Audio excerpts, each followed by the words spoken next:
de ce qui s'est passé récemment au sein de l'Union africaine concernant le choix du président de la Commission, il faut noter qu'ils ont bel et bien trouvé un consensus et que Jean Ping va assurer la présidence de la Commission jusqu'en juin 2012.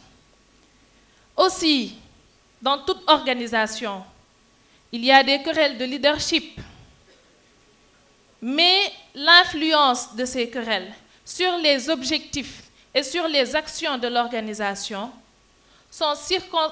l'influence est circonscrite par les processus de prise de décision et d'action.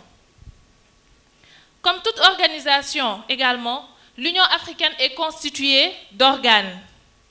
Nous allons essentiellement nous intéresser à ces organes de paix.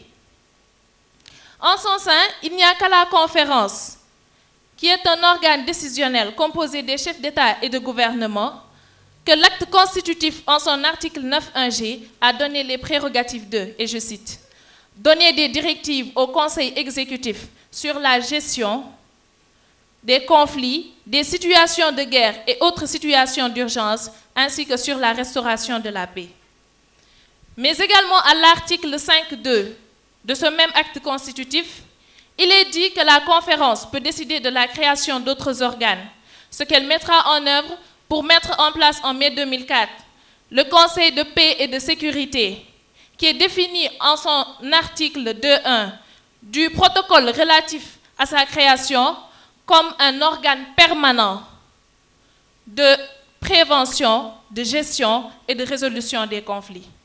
Le Conseil de paix et de sécurité se réunit moyennant 50 fois par an, autant de fois que la nécessité s'impose au sein du continent africain. Mais également, l'Union africaine ne se limite pas à cela. Dans ce même protocole relatif à la création du Conseil de paix et de sécurité, il est prévu d'autres organes qui lui sont complémentaires pour l'aider à atteindre ses objectifs. Ce sont les mécanismes régionaux, la force africaine en attente pour une réaction rapide et efficace lors de situations urgentes. Il s'agit également d'un système continental de veille et d'alerte précoce axé sur la prévision et la prévention. Un groupe des sages pour des services consultatifs au Conseil de paix et de sécurité. Un comité d'état-major pour l'aider dans ses décisions impliquant des composantes militaires. Mais également un fonds pour la paix alimenté par les États membres. Comment peut-on donc mettre en cause l'implication d'une telle union dans le processus de promotion de la paix?